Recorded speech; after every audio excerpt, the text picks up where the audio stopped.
Federal agents, open this door right now. We have a detention order for somebody on this bus. I need to see a signed judicial warrant before anyone gets on this bus. I don't need a warrant. This is federal enforcement. Open the door. 46 children behind me. Show me the warrant. You're really going to sit here and play hero for some illegal kids? Seriously? Not without a warrant. Move your hand away from that lock. Now.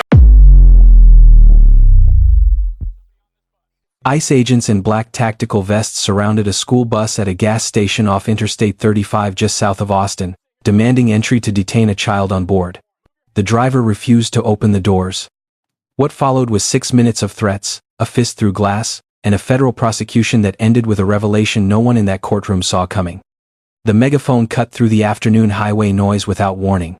Federal agents from Immigration and Customs Enforcement. Open this door immediately. 5. Intelligence confirms an undocumented minor is aboard this vehicle and a lawful detention order is in effect. The intercom on the driver's panel crackled to life, steady, unhurried, unmoved. A signed judicial warrant would be required before any armed personnel boarded the bus. 46 children were on board. The agent on the other side of the glass did not consider that an acceptable answer. This was not a warrant situation, he boomed. The intercom answered again. 46 children. Show the warrant. The threats escalated: felony obstruction, immediate arrest, prison. The driver's hand rested near the master lock and did not move. The doors stayed shut. Then the fist came through the glass. If you are ready to see institutional racism taken down, like this video and drop a comment telling me where you're watching from. And if this is your first time here, hit that subscribe button right now because you won't want to miss tomorrow's story of cops messing with the wrong people and finding out. Let's continue. The Shell station off Interstate 35 was the kind of place that exists in the background of lives, a functional pause between one destination and the next, unremarkable by design. Diesel pumps running, a line at the register, the low rumble of 18-wheelers on the access road, a digital price sign flickering in the afternoon glare. On any other Thursday it would have been forgotten by nightfall. At 2:17 p.m., on this particular Thursday, that changed permanently. 2 black SUVs came in from the north side of the lot. 2 more cut hard from the south. They moved in tight, practiced formation, bracketing the yellow school bus at the fuel island with a precision that left no room for misreading intent. Road flares hit the concrete before the vehicles had fully stopped, orange smoke curling against the pale Texas sky, sealing the perimeter as efficiently as any barricade. Agents in tactical vests poured onto the asphalt, hands near holsters, postures locked into the particular readiness of people who have rehearsed this sequence enough times that it has become physical memory. Inside the bus, 46 elementary students sat in various states of bewilderment, their earlier excitement about the Texas Science Museum dissolving into something quieter and more uncertain, the shift in atmosphere arriving before any of them could name its source. Mr. Williams had been pumping diesel when the SUVs came in. He registered them the way a man registers anything after 15 years of managing the unexpected calmly, completely, without the luxury of denial.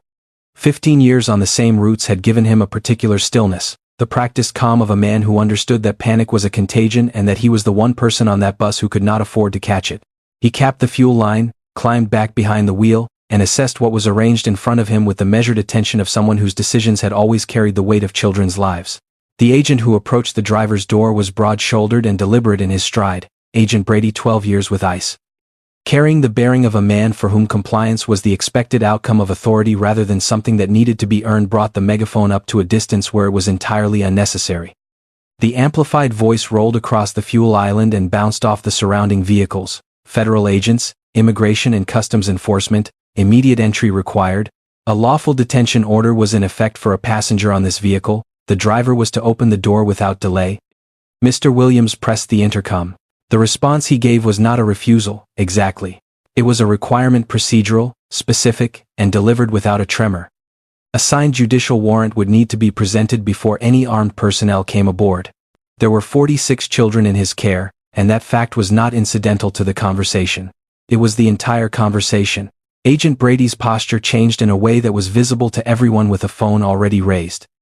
The professionalism compressed into something tighter as he relayed that this was not a warrant situation, that immigration enforcement operated under different legal authority, and that the man behind that wheel was seconds away from a felony obstruction charge that would end his career and his freedom simultaneously.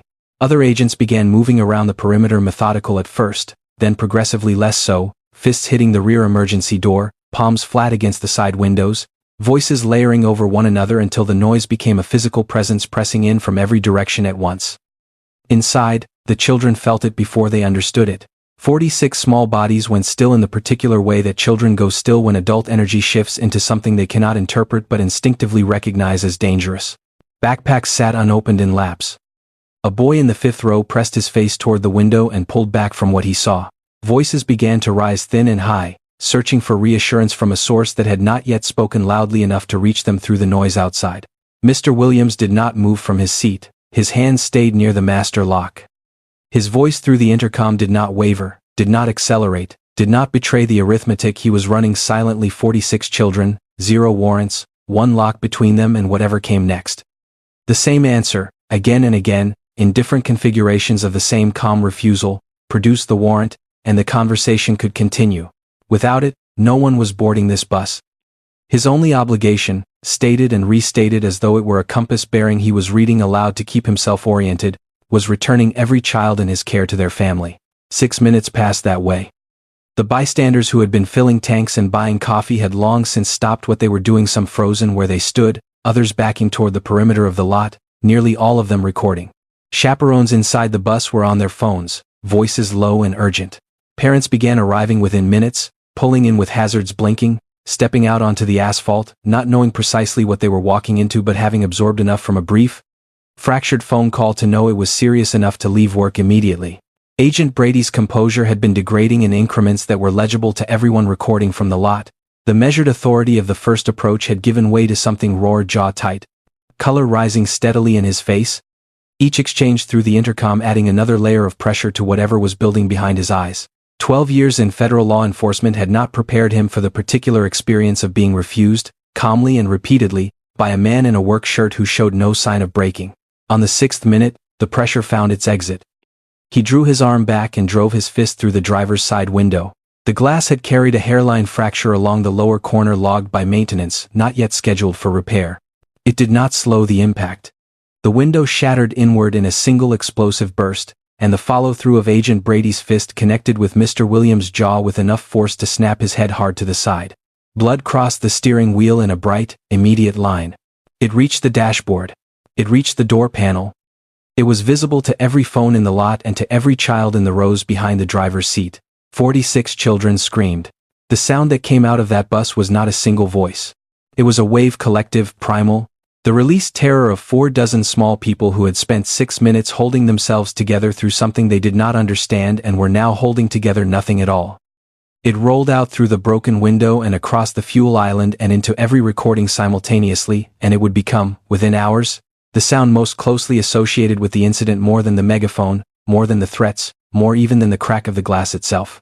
Local police sirens were already audible on the access road. They arrived too late for the window and too late for the jaw. They found Mr. Williams being pulled from the bus in restraints, blood dripping steadily from his chin onto the collar of his work shirt, his expression holding the same quality of steadiness it had maintained through the entire 6-minute confrontation. He did not resist. Every second of what had happened was already stored on dozens of devices uploading to every platform simultaneously. The boy from the 5th row was removed separately, crying, hands reaching back toward a door that would not open for him, and escorted across the asphalt to a waiting federal vehicle, while parents who had just arrived stood at the edge of the lot, unsure whether they were permitted to intervene and understanding, with a particular helplessness, that they were not. The bus sat empty at the pumps. The flares burned down to their casings. By the time the lot began to clear, the first clips were past 1 million views.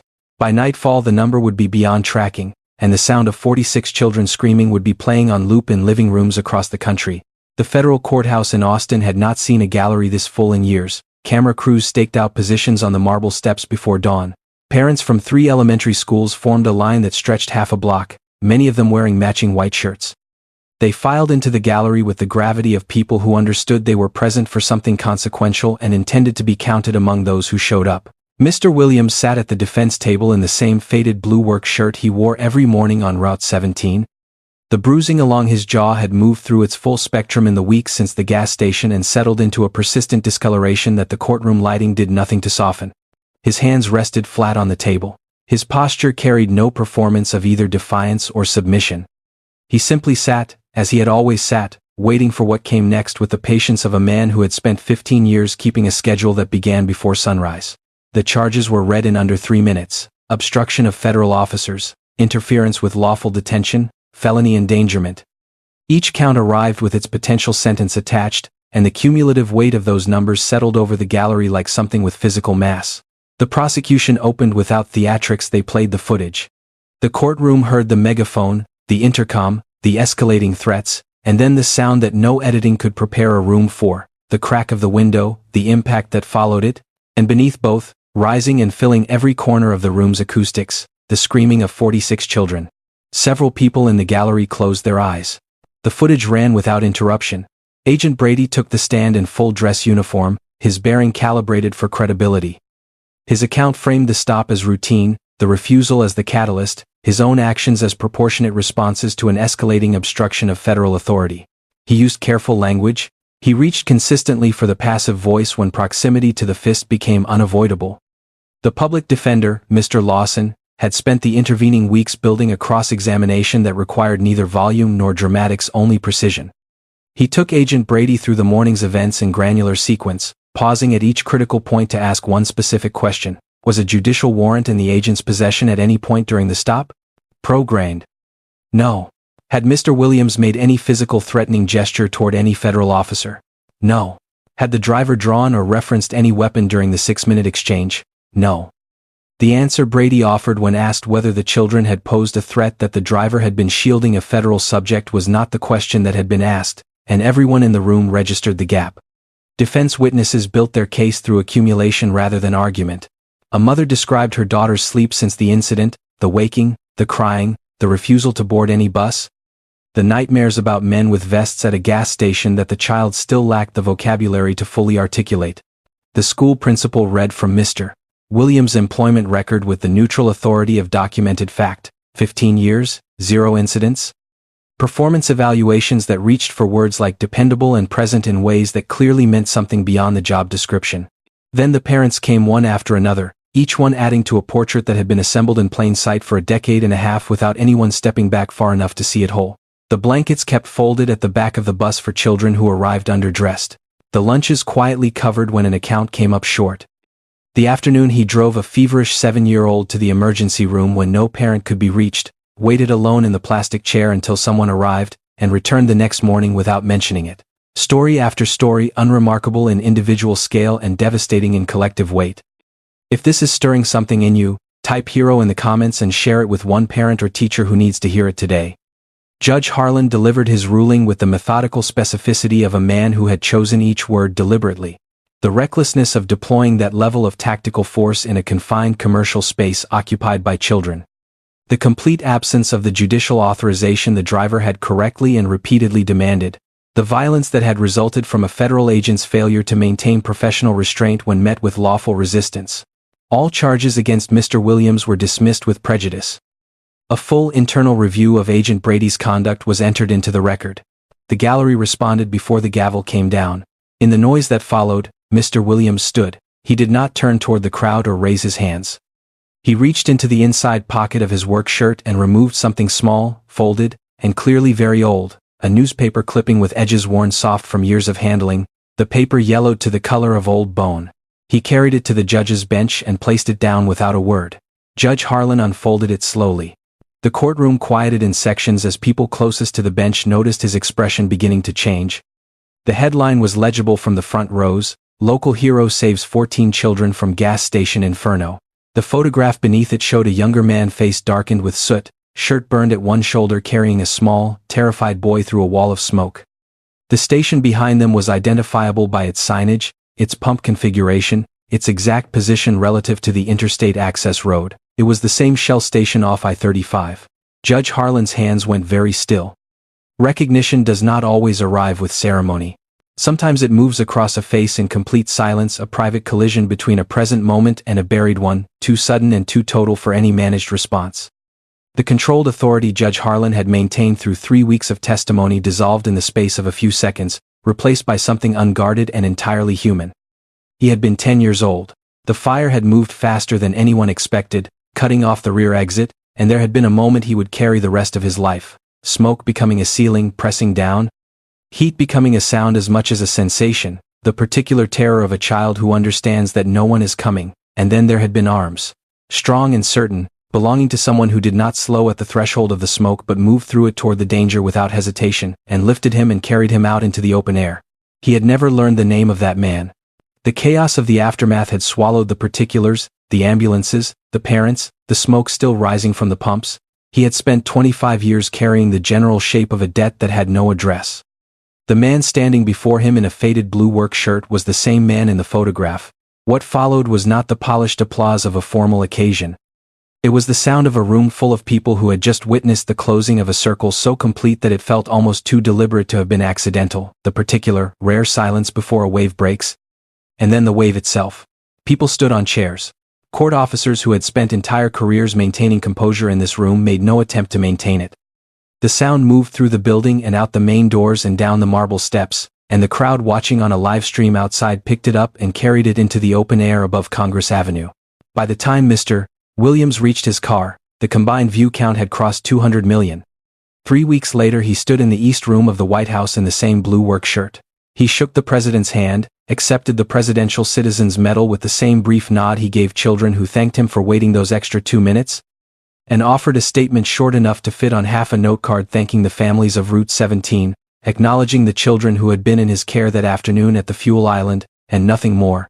He was back in Austin before the evening news cycle completed its first rotation.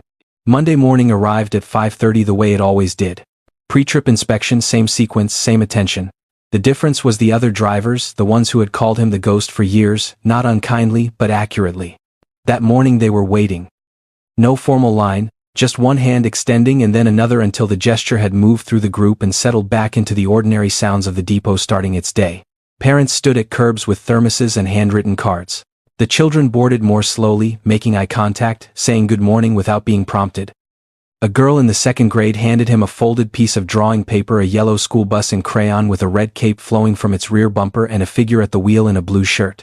The boy from the 5th row was last. He stopped at the top of the steps and said what he needed to say, quietly and without theater, and then moved to his seat. The route carried them past the Shell station. Mr. Williams slowed for the light at the access road, as he had slowed for it thousands of times, and the familiar configuration of pumps and concrete passed through the driver's side window at the speed of an ordinary morning. Inside the bus, most of the children did not look up. They were already deep in the conversations that mattered to them: weekend plans, a dispute about a game, a song someone had heard, the station receded in the side mirror. There were things about those 15 years that no testimony had reached. The seating chart rearranged 3 times in a single week because he had noticed a particular cruelty forming in the back rows and dismantled it without ever naming it aloud. The call to a school counselor that became, 6 weeks later, a case file and a child removed from a home that was not safe. The hundreds of mornings he had been the first consistent adult presence in a child's day, arriving at the curb before school began, present and reliable, asking nothing in return. None of it had been visible, because visibility had never been the point. At the end of the route, with the afternoon light long across the depot yard, Mr. Williams locked the bus, pocketed the key, and walked toward the depot entrance without looking back.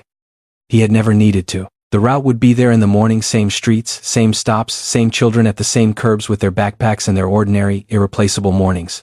The world had finally looked up. He had not changed to meet its gaze. He had simply continued, and that, in the end, was the whole of the story. If you like this video, make sure to hit that like button, subscribe, and turn on the notification bell so you don't miss the next story. Share this video with someone who would appreciate it, and let's keep building this community together. And before you go, drop a comment below. I'd love to hear your thoughts on what stood out to you the most. Until next time, stay safe, stay curious, and I'll see you in the next.